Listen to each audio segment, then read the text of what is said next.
Hello, good afternoon everyone. I am Neela Mikka, the trainee of Siliguri Primary Teachers Training College and Siliguri Tarai B.Ed College from second semester, and my method paper is Political Science. So today I am going to discuss about the organs of government.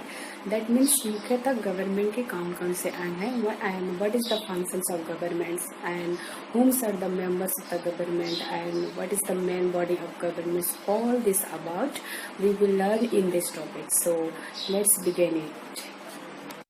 Organs of government. That means basically organs of government three types के हैं. First one is executive and the second one is legislature and the third one is judiciary. Executive that means implements the law, मतलब legislature जो भी law बनाता है उनको executive execute करता है, मतलब उनको लागू करने का काम करता है. दूसरा जो है लेजिस्लेचर जो है मेक्स द लॉ, मतलब पूरे कंट्री के लिए वह लॉ बनाता है. एंड तीसरा जो है वह है judiciary, that means make sure that law are obeyed, मतलब कोई भी लॉ बनता है कंट्री के लिए तो उनको जस्टिफाई करता है जुडिशरी, एंड अगर कोई उन्हें उल्लंघन करता है तोड़ने की कोशिश करता है उस लॉ को तो जुडिशरी उनको पनिश करता है. अभी हम तीनों ऑर्गन्स एग्जीक्यूटिव, लेजिस्लेचर और जुडिशरी के बारे में हम डिटेल्स में डिस्कस करेंगे. उनका मेंबरशिप कौन है, वे उनमें उनका क्या क्या फंक्शंस है, इन सभी के बारे में हम अभी डिस्कस करेंगे. तो पहला ऑर्गन जो है एग्जीक्यूटिव्स जो है वो टू टाइप्स के होता है. पहला यूनियन एग्जीक्यूटिव जो मीन्स पूरे कंट्री के लिए होता है, और दूसरा जो है वह स्टेट एग्जीक्यूटिव, दैट मीन्स वो पार्टिकुलर स्टेट के लिए होता है. अभी हम देखेंगे कि यूनियन एग्जीक्यूटिव के अंतर्गत कौन कौन आते हैं. यूनियन एग्जीक्यूटिव के अंतर्गत पहला जो है वह है प्रेसिडेंट जो हेड ऑफ द कॉन्स्टिट्यूशन है, और दूसरा जो है vice president and the prime minister and the council of minister. Council of minister three types के होते हैं, cabinet minister and the state minister and the deputy. Cabinet minister वे हैं जो किसी मिनिस्ट्री के हेड होते हैं. फॉर एग्जांपल राजनाथ सिंह जो मिनिस्ट्री ऑफ डिफेंस के हेड हैं, and ministry of finance like जो निर्मला सीताराम है वह भी कैबिनेट मिनिस्टर है. And the state minister two types के होते हैं, assistant minister and the independent charge minister. Assistant minister वे होते हैं जो कैबिनेट मिनिस्टर को असिस्ट करते हैं, वे असिस्टेंट मिनिस्टर होते हैं. And the independent charge minister that means cabinet minister ना होकर भी एज अ कैबिनेट मिनिस्टर के रूप में काम करते हैं, उन्हें इंडिपेंडेंट चार्ज मिनिस्टर कहते हैं. और दूसरा जो है वह attorney general of India, that means higher law officer. Higher law officer होते हैं जो किसी लीगल मैटर में गवर्नमेंट ऑफ इंडिया को एडवाइस करते हैं, उन्हें अटॉर्नी जनरल ऑफ इंडिया कहते हैं.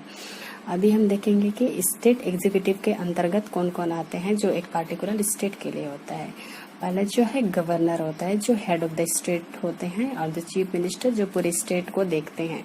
दूसरा है council of minister like union में जैसे होते हैं काउंसिल ऑफ मिनिस्टर, वैसे ही स्टेट में भी काउंसिल ऑफ मिनिस्टर होते हैं.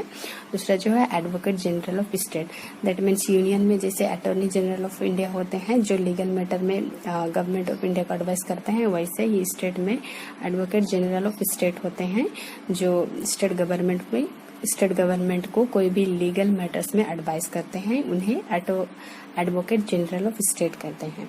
अभी हम देखेंगे एग्जीक्यूटिव के अंतर्गत कौन परमानेंट एग्जीक्यूटिव है और कौन टेम्पररी एग्जीक्यूटिव है.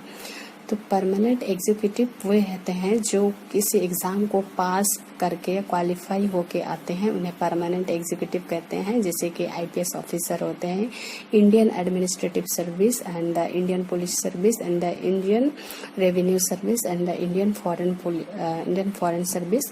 ये इनके जितने भी ऑफिसर्स होते हैं वे किसी एग्जाम को पास करके आते हैं, जिसे हम ब्यूरोक्रेसी भी कहते हैं. ये सभी परमानेंट एग्जीक्यूटिव होते हैं.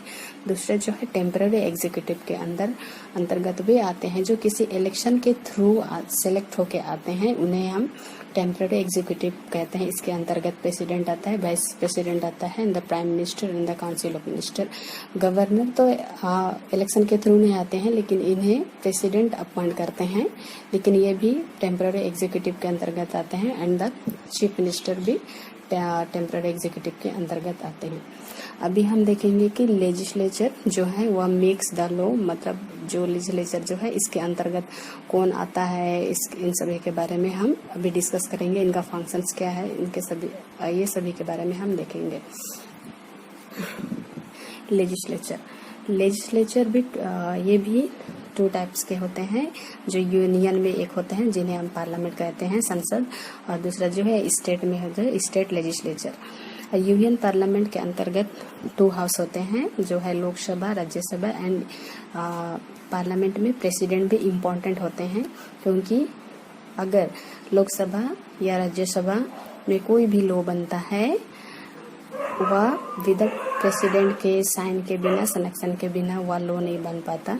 और लोकसभा को हम हाउस ऑफ द पीपल भी कहते हैं और लोअर हाउस भी कहते हैं, और राज्यसभा को काउंसिल ऑफ स्टेट एंड जिसे हम अपर हाउस भी कहते हैं।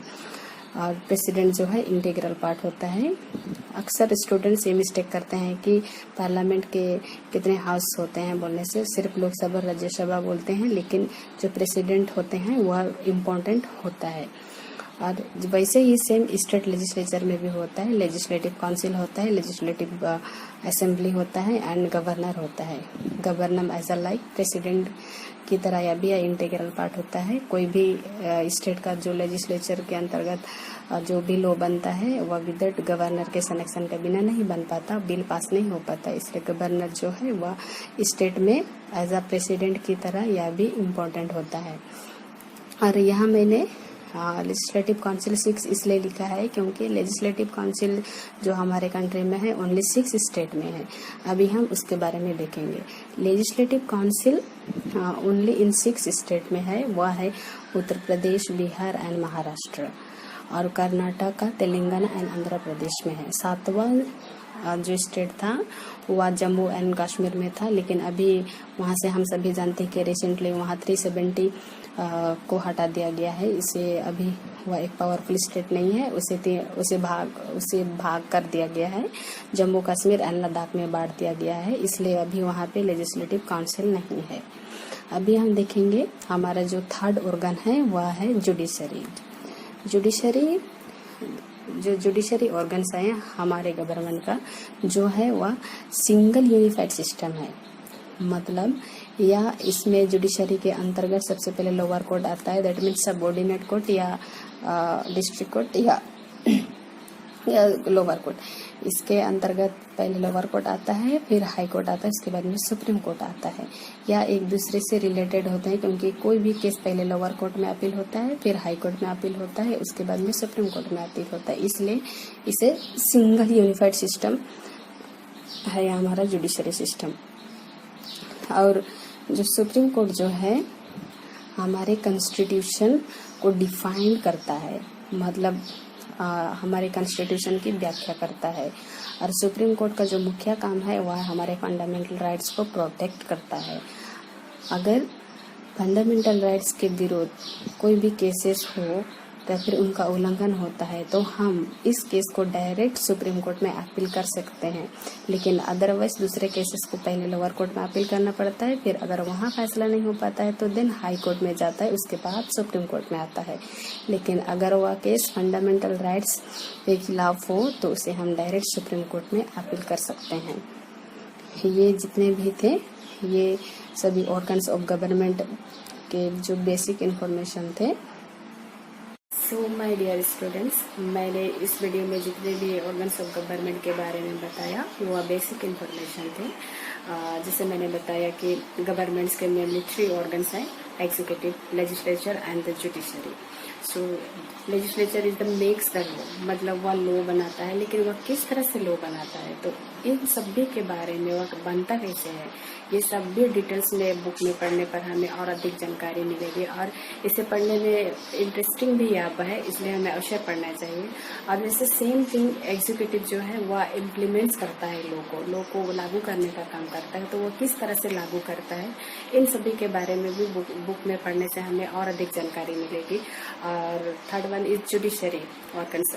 यह भी जैसे कि मैंने पहले वीडियो में बताया था कि जुडिशरी जुडिशरी किस तरह से काम करता है, किस तरह से मेंटेन करता है, क्योंकि यह एक सिंगल यूनिफाइड सिस्टम है।